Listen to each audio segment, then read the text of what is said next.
Hey guys, what's up? It's Evergreen here, and it's been a while since I've uploaded a video, about 2 months now almost.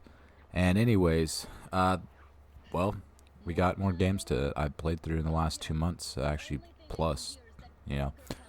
Anyways, before I get started, if you find yourself coming back, again and again to my channel, and you haven't subscribed yet, that'd be really appreciated if you just, click on that subscribe button because I do try my best to upload these reviews, at least once a month. I know occasionally I've been lacking because recently the flash drive that I have been recording on it got corrupted. So basically, all the files that I have are now gone. So I've kind of had to go back and just capture gameplay from these games that I've played through in the last couple months. But currently, I would like to talk about one of my most favorite games that I've played through recently, and that would be Metro Exodus. So basically, I played through Metro Exodus about a month and a half, 2 months ago, and just slowly been playing through the story. And I just got to say what a roller coaster of a ride it was, and how much I really enjoyed it. But before I spoil any like my likes and dislikes about the game, let's just go over a little bit of the story. If you played through any of the other Metro games, the story is kind of very similar in the sense of you're in a burnt out Russia. There's a war that's been going on. Basically, all the world is dead.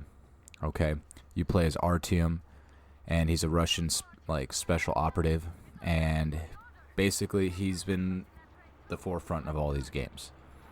I played through Last Light. Phenomenal game. I really enjoyed that. I started on the first Metro game, and I couldn't get into that one as much.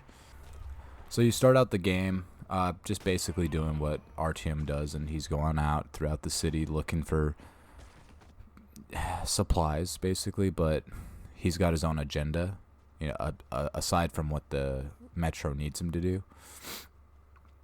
Artyom's basically been looking for other life out there because he doesn't believe that the war's actually just killed off everything. He thinks that there's more out there. And the game starts out relatively, fast-paced. It starts out with you just going out there. You're setting up your little ham radio and looking for other civilization indicators. And you get to the point where Artyom, he's gotten too far into it. He's gotten a little bit, from the sounds of it, he does this so often that the people in the Metro are just getting annoyed because they're constantly donating blood for potential disasters, and Artyom is basically using this because he keeps going outside getting irradiated and stuff, and these people are just like, yo, you're using up our blood for your own selfish, goose chase.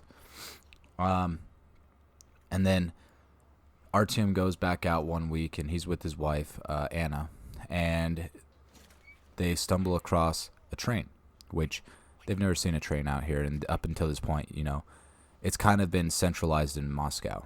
There hasn't been really any divergence from Moscow.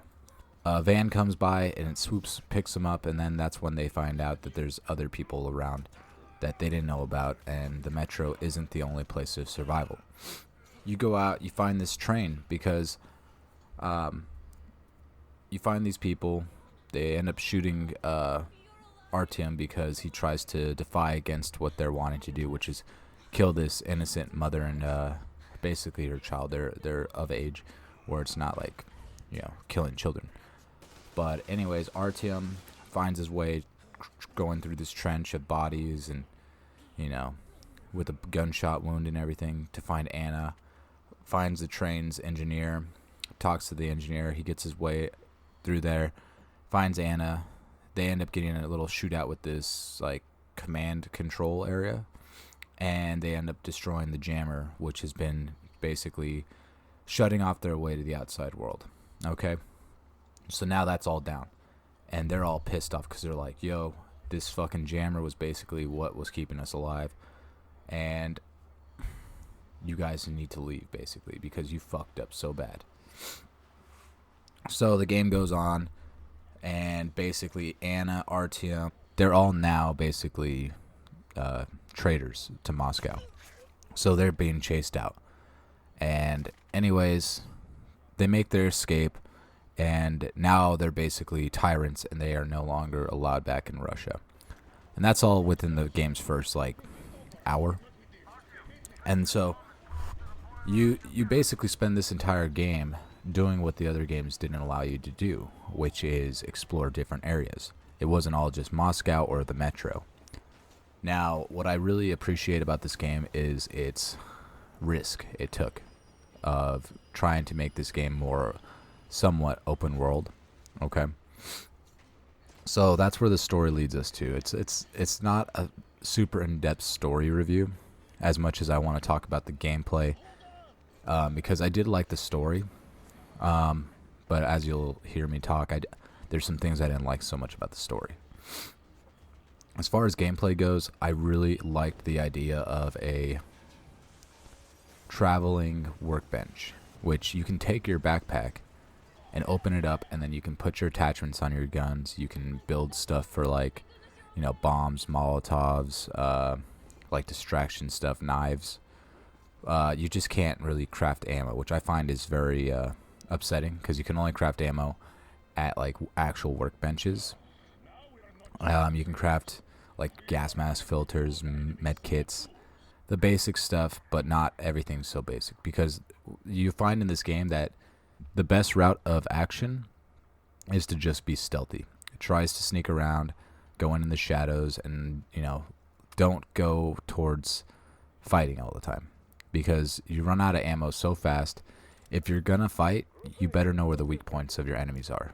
Okay, I really enjoy the fact that in this game it felt like there were so many options when it came to customization.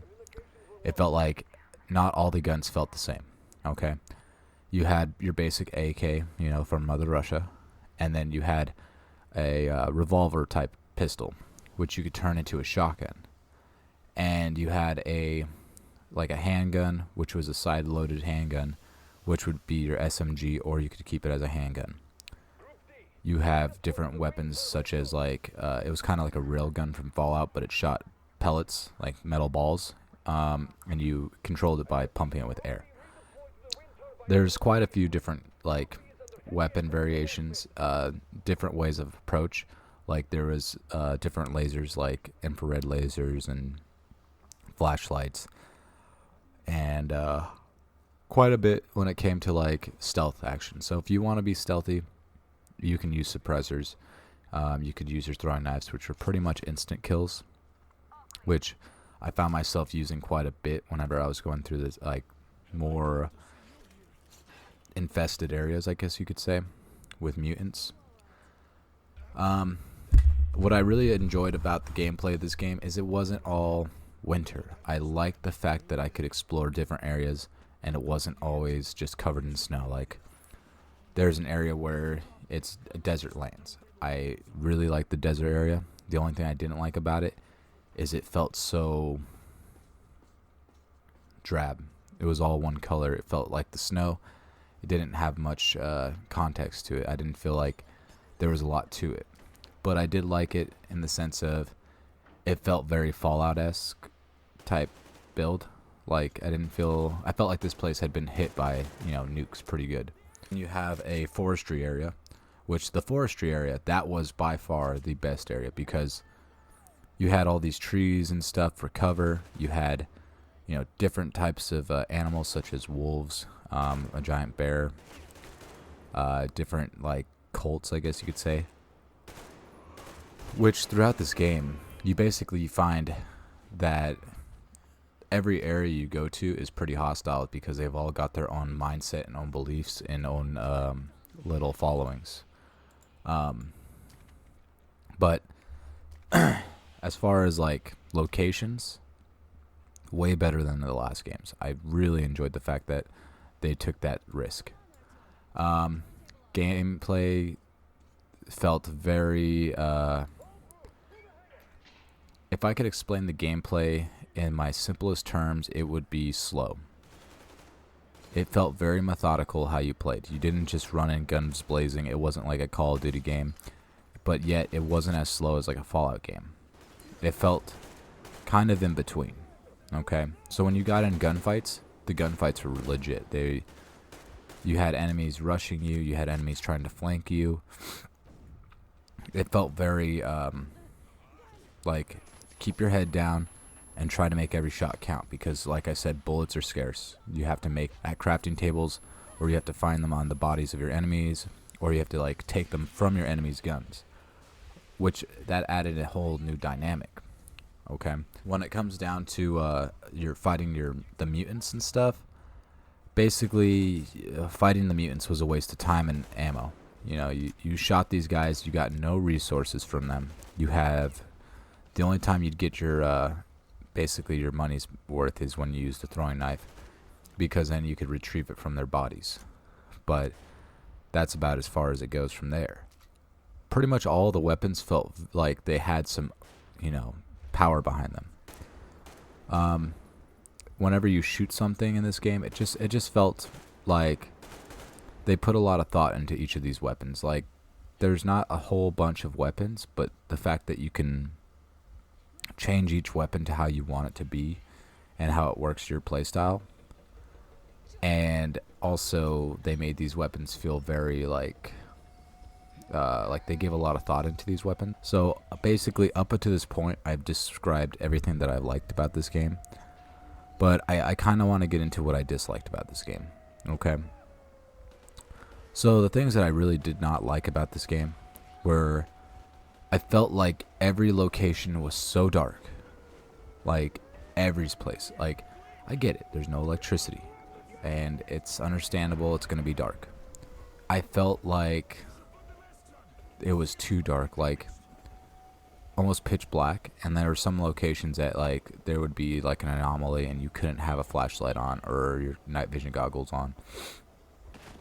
And it felt very, like, they didn't want you to have that ability to be, aware of what was going on. So it kind of made walking through some areas just kind of hard, because you're walking against a wall or you're stuck on something and you can't tell. But other than that, it was doable. It was doable. The other thing I'd say I really didn't like was the dialogue. I felt like the dialogue was so, like, I felt like the gameplay was AAA, but the dialogue was like basically watching like Sharknado. It didn't feel alive. Like, talking to these characters, I didn't develop very much like care for them. If somebody died, I mean, okay, they're dead. I didn't feel an attachment to them. I mean, I maybe would have been like, oh, there goes my homeboy. But it wasn't like I felt bad, because I didn't feel the emotion coming through these people's voices. I didn't feel a connection. So those are like the two major turnoffs for me that I really didn't like about the game. Like, I understand the ammo thing. Yeah, it's frustrating, but I feel like at the end of the day, they did the whole ammo thing because that's the point. It's supposed to be scarce. If you're at a workbench, you have more opportunity to just kind of focus on what you're doing. But if you're at on the run and you got to pull out your backpack real quick, you can't be like precise on how you load your ammo. So that makes sense to me. But at the end of the day, I really liked the outcome of Metro Exodus. I was not expecting the game to be so much different from what I experienced in the last game. So basically, this is where I kind of sum up the game. I felt like the game was a great game. I felt like the story had some things to work on, but at the end of the day, it all drove fairly smooth. The things that started in the beginning of the game, that pushed us all the way to the very end of the game, it was all very within reason. It made sense of why we ended up where we were. And as far as the gameplay goes, I absolutely loved the gameplay. I liked the stealth mechanics. I liked the gunplay. I very much liked the feeling of feeling like I wasn't an overpowered player. Like, These enemies, they didn't care who I was. They just thought I was another person. They would pop off shots. They didn't care. The game didn't ever make me really feel like I was overpowered. It made me feel like if I'm fighting with somebody, they have equal opportunity as I do. So if you're looking for a game on console that is going to be a little bit more on the realistic end as far as how the gameplay goes, I recommend this game highly. I really enjoyed it. If you're looking for something that's going to be more like AAA across the board, it's probably not your game. But I still highly recommend that maybe you give it a shot, because when you play through this game, it's just this sense of, when you play this game, it feels like there was a lot of thought put into it, like a lot of care. If you're going to be playing something that you're going to invest a lot of time into and you want to experience fully, I highly recommend playing through this game. If you want something that's going to be just kind of like pass the time, maybe play a little bit here and there, this game might work for you like that.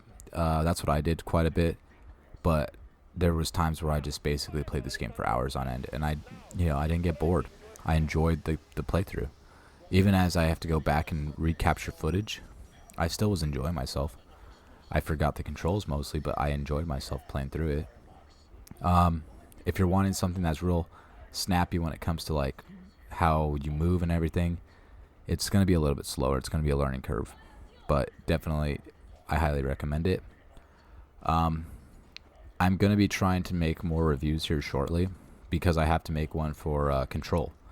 I'm almost done with Control, but I had so much footage that I lost.